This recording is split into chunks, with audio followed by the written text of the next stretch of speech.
Right, so for our forwards leap with a lateral bias reach, we're going to be traveling from one leg and we're going to be taking a small leap forwards onto the right leg. So we're basically doing one step of a jog.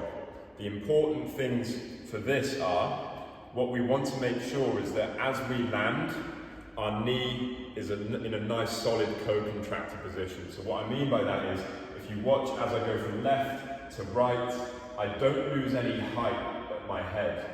What that means is my knee is having to contract, my ankle's having to contract, my hips having to contract and create stability. What we don't want is that as I leap, I lose height. My knee sinks, my hip flexes, and my ankle flexes as well, okay? So think about taking your leap and finishing in a nice solid position where I didn't lose any height as I landed, okay?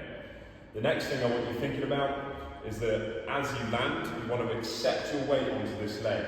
You don't want to be leaning back too much, you don't want to be leaning too far forwards, you want to be stacked nicely in a straight line, okay? So that's the leap, and then we're going to add in a reach with our arm overhead to the wall over there, and with our hip to the wall over there. So if I'm going from my left foot, and I'm leaping onto my right foot, I'm going to hold my right hand above my head, and now as I leap, I'm going to reach and land in that position, okay? If anything, that was a pretty bad rep for me, because you'll see I lost quite a lot of height. My knee continued to bend as I demonstrated that. So let's try and do better. As I go here, I leap.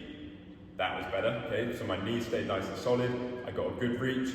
And the important thing is, you should feel like you can stay in your end position for a long, long time. You shouldn't feel like you get here and then you're all wobbly. I want you to really focus on landing and sticking that position.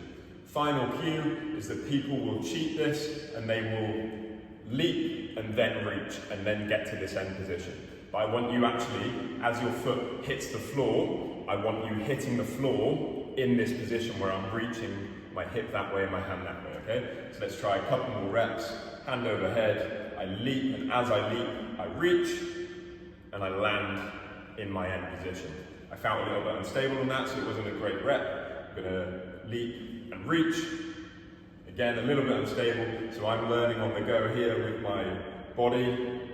Leap and reach, there we go, much more stable in that position, okay? So it's gonna take a while to get used to, but once you've got it, you'll be much more stable in this leaping motion.